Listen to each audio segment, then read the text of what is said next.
Students, welcome to the new module of your class 11th biology.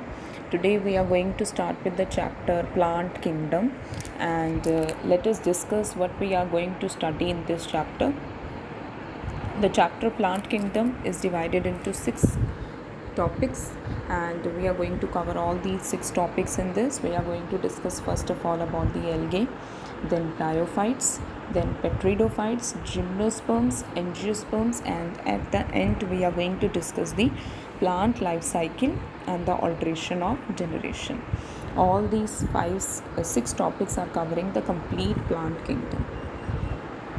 Now in the previous chapter we have looked in the broad category of the system, classification system, which was proposed by the Whittaker in 1969, where he has classified all the organisms into 5 kingdoms, that is the Monera, Protista, Fungi, Plantae and the Animalia. Right, so in these total 5 categories, all the living organisms has been classified under this classification, 5 kingdom classification. In this chapter we are going to do more in detail. We are going to discuss the plant kingdom in detail, and let us discuss about it. Now before starting, people must be knowing that the fungi and the members of the Monera and the Protista, they all have cell wall and have been excluded from the Plantae kingdom, though through earlier classification was placed in the same kingdom. Earlier it was found that any organism which is having a cell wall is a plant, but when a 5 kingdom classification was given by Whittaker, then these organisms were excluded from the plant kingdom and they were put separately in kingdom Monera and the Protista. Now cyanobacteria, the name cyanobacteria, this organism is also referred to as blue-green algae, but we don't call it as algae. And there is a difference between the structure of these organisms and the organisms which are present in the plant kingdom. So the organisms which are in kingdom Monera and Protista, they may have cell wall, but they are not plants and they are very different from the plants. And in this chapter we are going to discuss all these 5 categories of the plant, that is algae, bryophytes, petridophyte, gymnosperm and angiosperm.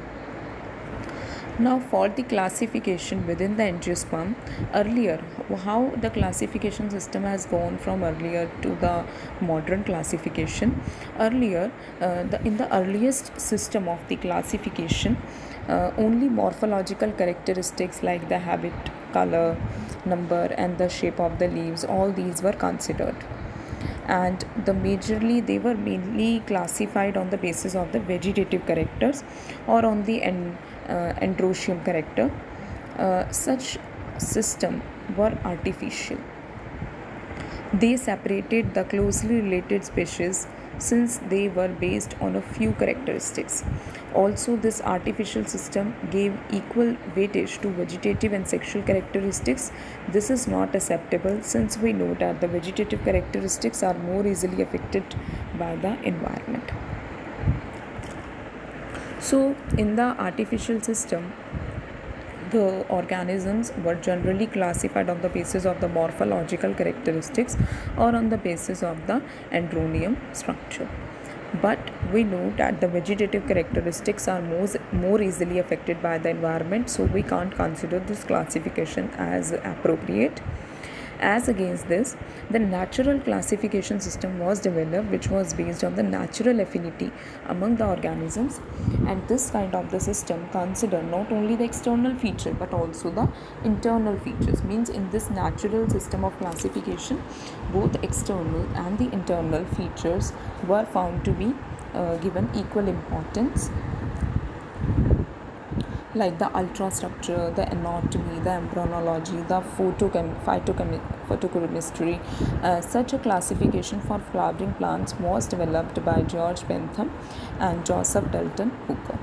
So these two great scientists, they have given the classification of the flowering plants, that is the angiosperms, on the basis of all the detailed characteristics. Now at present, what we are adopting at present, the phylogenetic classification system which is based on the evolutionary relationship among the various organisms are acceptable. Means in this kind of the classification we are comparing the organisms, we are talking about their ancestors, we are talking about their evolutionary relationship, and this classification is all based on that even. This is assumed that organisms belonging to same taxa will have the common ancestors. Means or the organisms which have common ancestors, they are in the same taxa. Now we use information for many other sources too to help to resolve the difficulties which are there in the classification, and these become more important when there is no supporting fossil evidence. Sometimes it happen is that we need to classify an organism but we don't have appropriate evidence, we don't have any fossil of that. Now numerological taxonomy, which is now easily carried out by using computer, is based on all the observable characteristics. Number and codes are assigned to all the characters and the data is then processed. In this way, each character is given equal importance, and at the same time 100 of the characters can be considered. So this is a new technique that is known as the numerical taxonomy, in which each character has been given assigned a number, and the organisms were given a set of numbers and they were compared according to that and classified with the help of those numbers. Now, cytotaxonomy is based on the cytological information like the chromosome number, structure and behavior, and chemotaxonomy uses the chemical constituents of the plant to resolve the confusion, and are also used by taxonomists nowadays. So chemotaxonomy is also there, in which chemical constituents of the plant were used in the classification. We have cytotaxonomy, in which the cytological information is gathered and used in the classification. We have numerical taxonomy. So different type of the taxonomical techniques were employed nowadays to classify the organisms appropriately. So this is all about the different systems of the classification and how the plant kingdom has been classified. Now we are going to discuss the topic algae. In the topic algae, we are going to discuss about the three major categories of the algae. Mainly the three classes of the algae will be discussed. That is the Chlorophyceae, Phaeophyceae and Rhodophyceae. These are the three major classes in which kingdom algae has been classified. So that is all for today's module. In the next module, we are going to study kingdom algae more in detail. We are going to discuss the general characteristics and these three classes in detail.